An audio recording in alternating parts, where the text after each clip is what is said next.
मैं तो ये कहता हूँ जो हमारा जो अमोनिया बढ़ा ना उसको सही तरीके से लेवल पे पानी को लाया जाए, जो पीने के लिए हमारे दिल्ली वालों को स्वस्थ पेयजल मार्ग को प्राप्त हो सके।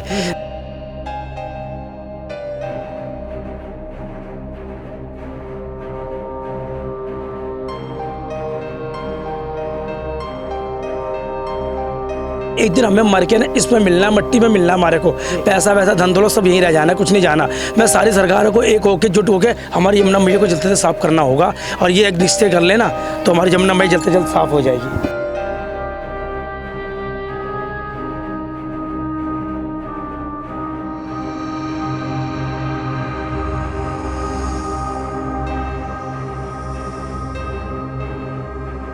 दिल्ली में लगातार जो है पानी की समस्याओं को लेकर घमासान मचे रहता है। हम आपको बता दें कि जिस तरह से यमुना में बढ़ते अमोनिया को लेकर लगातार जो है घमासान मचा हुआ है, केंद्र सरकार जो है जिसके सांसद मनोज तिवारी है, उन्होंने अरविंद केजरीवाल पर साफ तौर पर यह निशाना साधा है कि अरविंद केजरीवाल जो है वो यमुना की सफाई पर ठीक से ध्यान नहीं दे रहे हैं, जिसकी वजह से दिल्ली वालों को पानी नहीं मिल रहा है।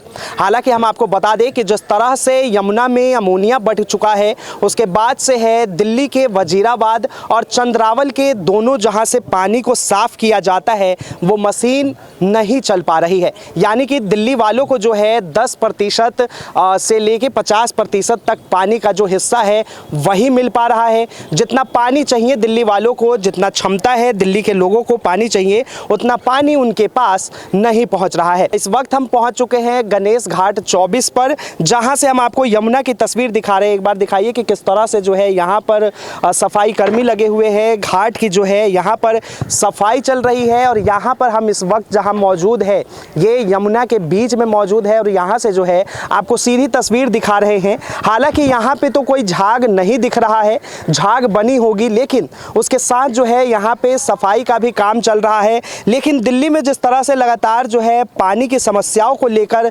लगातार घमासान मचे रहता है, जिस तरह से आरोप प्रत्यारोप लगते हैं इस चीज़ को लेकर, इस बीच यहाँ पे जो नाव चला रहे हैं इनसे बातचीत करते हैं, इनसे तमाम जानकारियाँ हम आप तक पहुँचाने की कोशिश करते हैं कि किस तरह से यहाँ पे यमुना सफाई है और क्या अमोनिया बढ़ने के बाद से जो है लोगों को क्या पानी मिल पाएगा, और जिस तरह से जो है चंद्रावल और वजीराबाद के जो बंद हुए हैं मशीन, वहाँ पे किस तरह से काम हो रहे हैं। सर आपका नाम? मेरा नाम तो गणेश है और इसको कहते हैं गणेश घाट नंबर 24। अच्छा गणेश जी, कब से आप बोट चला रहे हैं? मेरे को तो 18 साल हो गए चलाते हुए। अच्छा 18 साल से। हाँ। ये बताइए, बोट चलाने में यमुना में है यहाँ बार बार यमुना पे जो है सवाल उठते हैं।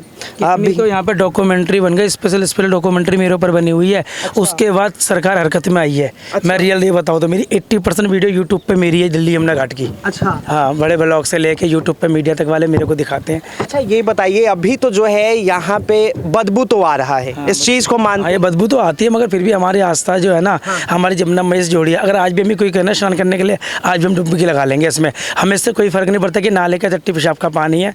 यमुना गारा माले जो बचपन से हम माँ कहते आए, अब भी हम इसको माँ कहते हैं और माले माँ ही रहेगी है। अच्छा वो तो अच्छी बात है, आस्था से जुड़ी हुई है। हालांकि जिस तरह से हिंदू लोगों के यमुना जो है गंगा है, सरस्वती है, नर्मदा है, ऐसे तमाम नदियां हैं जो हिंदू आस्था से जुड़ी हुई हैं। लेकिन सर यहाँ पे जो सबसे बड़ी चीज़ है, जो बातचीत हो रही है उस पर कहा जाता है कि यमुना की सफाई के चलते जो है दिल्ली वालों को पानी का समस्या झेलना पड़ता है। इस चीज़ को लेकर आप क्या कहेंगे? पानी की समस्या झेलनी पड़ती है, मगर हमारी यमुना मैया ने अभी तक हमारे लिए तो कोई ऐसी दिक्कत नहीं करी है। हमारे तो 24 घंटे पानी साफ आता, कभी काल नहीं कह सकते कोई पाइपलाइन में खराब आ जाते, कोई किस कारणवश खराब आता, बाकी तो 24 घंटे पानी साफ आता है, बिजली पानी सब ओके यमुना मैया की कृपा से।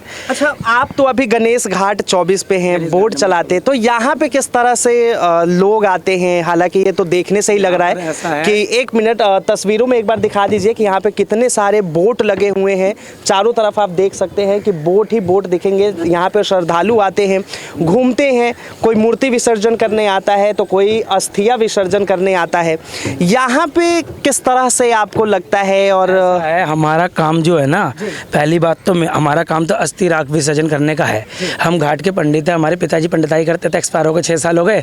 अब अस्थि विसर्जन के लिए हमारे पे हरियाणा से राजस्थान से आते हैं यहाँ पर डालने के लिए। अस्थियाँ तो हम हालांकि करा रहे, बाकी मैंने कई जगह सुना कि राख बंद कर दी बॉडी की। अस्थि राख से भाई साहब विसर्जन से गंदी नहीं हो रही है, गंदी हो रही है 17 नाले जो इसमें डल रहे हैं टट्टी पेशाब के, उससे गंदी हो रही है। उसको जल्द से जल्द इससे रोका जाए और जब जाके हमारी जमुना मैया साहब को ट्रीटमेंट करके उस पानी को साफ करके फिल्टर करके इसमें डाला जाए। तो क्या अभी भी जो है यमुना के घाटों पे सफाई की जरूरत है? सफाई की जरूरत तो भाई साहब पूरी अच्छी तरीके से, और बाकी हमारे जो घाट जो टूट फूट हो रहे हैं ना, उसको पक्के भी घाट को करे जाए। मैं तो ये चाहता हूँ आरती घाट इसको बनाया जाए। हमारा घाट जो गणेश घाट नंबर है वर्ल्ड में फेमस है। केजरीवाल तक वहाँ तक मेरे ख्याल से शायद बात नहीं पहुँची होगी और जगह तो पहुँच गई होगी पॉलिटिक्स में। मैं कहता हूँ वहाँ तक भी पहुँचे और हमारे इस घाट को बढ़िया करे, सुंदर करे, स्वस्थ। अच्छा, यहाँ पे लोग किस तरह से आते हैं, उनकी मान्यता किस तरह से? पाठ करने भी आते हैं, फोटो शूट करने भी आते हैं। और ये जगह जो है ना हाईलाइट हो चुकी है ये। अच्छा। इंस्टाग्राम पे, यूट्यूब पे, गूगल पे आप डालोगे ना गणेश घाट नंबर 24, आपको यही दिखेगा। तो आपके हिसाब से जो है दिल्ली में अगर सबसे ज़्यादा साफ सफाई है तो वो गणेश घाट नंबर 24 में हमारा घाट भाई साहब ऐसा है, हर तरह का बंदा आता है, मिनिस्टर से लेकर जज, पुलिस वुलिस, डॉक्टर वॉक्टर, IPS अफसर तक हमारे पास आते, आधे घंटे मेरे साथ बैठते हैं, यहाँ पर बात करते हैं। मुझे खुद पता नहीं होता कि कौन से विभाग के अंदर है, गृह मंत्रालय से, रक्षा मंत्रालय से भी मेरे पास आते हैं। तो हर जगह भगवान की कृपा से बहुत नाम है, उन लोगों से मुलाकात भी मेरी होती है और मुझे यमुना घाट के बारे में बताते भी, गणेश जी थोड़ा सहयोग करो।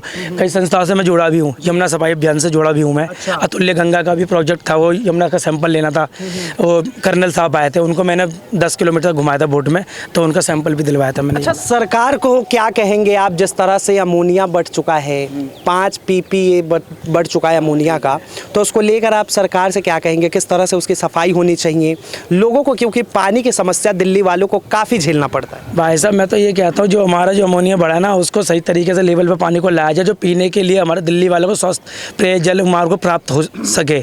सरकार से मेरी अनुरोध है, LG साहब से, केजरीवाल से, BJP सब, क्योंकि ये हमारी है ना, हमारी माता, एक दिन हमें मर के ना इसमें मिलना, मट्टी में मिलना, हमारे को पैसा वैसा धन दौलत सब यहीं रह जाना, कुछ नहीं जाना।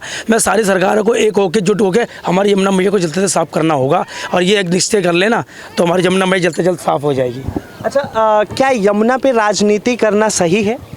यमुना पर राजनीति करना बिल्कुल भी सही नहीं है। मैं तो सही बताऊं तुम्हारे को, हमें कोई राजनीति ये करनी चाहिए कि हमारे को यमुना किस तरीके से साफ़ करनी है और कैसे साफ़ करनी है, कब तक साफ़ करनी है, और 17 नाले हम कैसे बंद कर सकें, इसका इंतजाम तीनों सरकारों को मिलकर करना चाहिए। सरकार से इस चीज़ को लेकर आप क्या कहेंगे कि आप तो जिस तरह से लगातार यहाँ रहते हैं, किस तरह से यमुना में सुधार हो और लोगों को पानी की समस्या ना हो और यमुना भी साफ़ सुथरी हो जाए? भाई साहब देखो, मैं ये कहता हूँ जो हमारे जो कूड़ा कचरा जो पूजा पाठ के नाम से लोग यहाँ पे लेके आ जाते हैं सामान, उसको सख्त कार्रवाई करके रोका जाए। नहीं मानती पब्लिक, उस पर चलान बना। बाकी जो कुछ चीज़ें ऐसी हैं जो हमारी यमुना में, जैसे नारियल है, कच्चे कोयले हैं, जो पंडित जी बताते कि यमुना जी पे उपाय करो जाके, उससे मैं ये मानता हूँ कि गंदी नहीं होती यमुना जी। तांबे का कलश है, राहु की जो होते हैं, मटके होते हैं, प्रवाहित करवाते हैं हम लोग, तो उससे गंदी नहीं होती यमुना जी। 17 नाले जो और जो गंदे पूजा पाठ का सामान जो आता है वो मत डालो, उस चीज़ मैं खुद खिलाफ हूँ। बाकी जो हमारे हिंदुओं की भावना है ठोस, जो ब्राह्मण लोग बताते हैं कि यमुना जी पर जाके आप ये दान करो, जो दान करो, बाजरा दान करो, आप गेहूँ दान करो, तो वो तो जीव जंतु जो अंदर है वो खाते हैं, उनको मिलता भी है। अब ऐसे लोग धीरे धीरे आप पूजा पाठ के नाम से बंद कर दोगे तो लोग घाट पे आएंगे ही नहीं, फिर गढ़गंगा हरिद्वार जाएंगे, हमारे घाट खाली रह जाएगा। सौंदर्यकरण करने का कोई मतलब नहीं, सौंदर्यकरण इसलिए करो तो पब्लिक आए यहाँ पर, अब पब्लिक ही बंद हो जाएगी। सौंदर्यकरण किस काम का, सौंदर्यकरण देखेगा कौन, ये मुझे बताओ। दिल्ली की जनता के लिए तो सौंदर्यकरण कर रहे हो, तो दिल्ली की जनता घाट पर नहीं आएगी, सौंदर्यकरण किस काम का है बताओ मेरे को। एक बार तस्वीर दिखाइए कि वहाँ पे जो है ये घाट का जो किनारा है वो है, और दूसरी तरफ जब यहाँ पे लोग पहुँचते हैं तो वो ये एक सामने मंदिर है, बड़ी प्राचीन मंदिर है। एक बार दिखाइए तस्वीरों में मंदिर है। इस मंदिर की क्या परंपरा? ये कहते हैं मेरे भाई जी, जिस दिन ये मंदिर डूब गया ना, पूरी दिल्ली डूब जाएगी। बस में नाग नागिन का जोड़ा भी रहता है और किसी को दर्शन नहीं होते उसके। हर मीडिया में जब भी बाढ़ आती है ना, ये जरूर दिखाते, फोकस करते इसको। मीडिया डूबती नहीं, ये कहते जिस दिन डूबा पूरी दिल्ली डूब जाएगी, कोई रोक नहीं सकता उसको, पूरी दिल्ली को। कुछ इनके इतिहास के बारे में बताएंगे, कुछ जानकारी? ये कहते हैं बाबा थे यहाँ पर साधु भेष के अंदर, नाथ थे, मैंने बाबा बालकनाथ जी की सेवा करी थी, उन्होंने साक्षात मेरे ख्याल से देखा भी था बालकनाथ को, तो उनकी समाधि है ये। बहुत शक्ति थी इन पे। यहाँ पे अपने धूना है ना पीछे शमशान घाट के, तो वहाँ बैठते थे ये। और ये हमारे चांदी चौक में फीडी नहीं लगाते बाबा लोग, जैसे भिक्षा मांगते हैं तो वहाँ जाते थे। एक दिन इनको भंडारा करना था, चांदी चौक के सेठ के पास चले गए कि सेठ जी मुझे भंडारा करना, जैसे और साधु संत होते हैं मांगने वाले, वो समझे वही होगा। तो उन्होंने कहा जा बाबा जा, मेरे पे कोई पैसा वैसा नहीं है। और नाराज़ हो गए, नाराज़ होके आ गए। उस दिन से उस सेठ के दोंगे वीरान हो गए। बाप यहाँ पे लोगों का भंडारा भी करना था बाबा जी, पूरे उसका इंतजाम करना था घी का। तो उन्होंने जब पानी बताते हैं 100 साल पहले करीब पानी बहुत साफ होता था, ये 100-150 साल उससे पहले की बता रहा हूँ। तो उन्होंने इस पानी से, जमुना के पानी से कढ़ाई के अंदर पूरियाँ तली थी, घी के पैसे लेने गए थे वो। अच्छा। हाँ, इस पानी से तल दी थी। मैंने जैसा सुना वो बता रहा हूँ, ये सच्चाई है इनकी। तो यानी कि लोगों की आस्था भी है इनके कहते प्रति। हैं जो भी मनोकामना मांगते हो ना पूरी हो जाती है। अच्छा। कई लोग आते मेरे पे, जिन बच्चों की मांगी तो 2 बच्चे उनने बोले थे, 2 बेसन के लड्डू चढ़ाए थे ना, 2 लड़के हुए उसको, मेरे सामने की बात है, मैं लेके गया था मंदिर पे। तो बहुत अच्छा लगा आपसे बातचीत करके। और जिस तरह से यहाँ पे गणेश घाट नंबर 24 पे हम मौजूद हैं, और यहाँ से जो है हमने आपको तस्वीरें दिखाई कि किस तरह से बार बार जो है दिल्ली के अंदर किस तरह से यमुना को लेकर बार बार राजनीति होता है। हालांकि यहाँ पे ये साफ तौर पे इनका कहना था, ये रहते हैं यहाँ पे जो दर्शक आते हैं, जो कोई अस्थियाँ विसर्जित करने आता है, कोई अपने बच्चे का मुंडन करवाने आता है, तो वो इसी गंगा में आता है। और जी, जो अस्थि राख विसर्जन है भाई साहब, इनको ओपन कर दिया जाए और तौर तरीके से इसको डलवाया जाए। क्योंकि हमारे लोग जो हमारे आते हैं ना पुराने, वो उनकी जमुना पे, जिनके दादा परदादों की अस्थियाँ राख डली तो जमुना पे डलती है, और वो नहीं डाल पाते तो मन को बहुत हाथ पे पहुँचती है, उनके मन को ठोस पहुँचती है बहुत। और वो बेचारों अस्थि बताओ दूसरा कहाँ लेके जाए, वो अस्थि राख जो जमुना ही है उसको डालने। हमारे हिंदुओं के अंदर तुम्हें पता है, अब तक अस्थि विसर्जन नहीं करते जब तक आत्मा को शांति नहीं मिलती, बॉडी की राख नहीं डाल देते। अब वो इसमें नहीं डलेगी तो कहाँ लेके जाएंगे लोग। लेकिन साफ तौर पे जो है सरकार साफ सफाई पे ध्यान दे। साफ सफाई की मैं मना नहीं कर रहा, साफ सफाई पे ना दी दे, मगर ये अस्थि राख के लिए मना ना करा जाए। अस्थि राख के लिए इजाज़त दी जाए सरकार की, चाहे वो स्विमिंग पूल टाइप का 1 किलोमीटर का बना दिया जाए, वो जमुना का पानी हो उसके अंदर वो डाल दिया जाए, जिससे लोगों को हमारी जमुना जी के अंदर विसर्जन हुआ है इस टाइप का कर दे, कुछ अगर यमुना में नहीं डले। तो एक बार तस्वीर दिखाइए। हालांकि अभी भी जो है यमुना के पानियों से जो है हल्की बदबू आ रही है। जिस तरह से यमुना में अमोनिया बढ़ चुका है, इस चीज़ को लेकर दिल्ली सरकार को काफ़ी ज़्यादा कड़ी मशक्कत करनी पड़ेगी। और इस चीज़ को लेकर जिस तरह से बार बार दिल्ली वालों को पानी की समस्याओं से जूझना पड़ता है, उन समस्याओं को ख़त्म करना होगा। अगर सरकार जिस तरह से अच्छी काम करती है, हम अच्छे कामों की जो प्रशंसा है वो भी करते हैं, और जो अगर उनके ख़राब काम है उसकी निंदा भी करते हैं। तो जिस तरह से यहाँ पे सरकार ने यमुना की साफ़ सफाई पे ध्यान दी है, उसी तरह से वजीराबाद और चंद्रावल जैसे जो मशीनरी एरिया है जहाँ से पानी को साफ़ किया जाता है, वहाँ पे भी सरकार को ज़्यादा ध्यान देने की ज़रूरत है। और दिल्ली वालों की पानी की समस्या ना हो, इस पर खास कर ध्यान देना है। कैमरा जर्नलिस्ट अरित के साथ मैं विनायक कुमार, यमुना से दिल्ली अप टू डेट।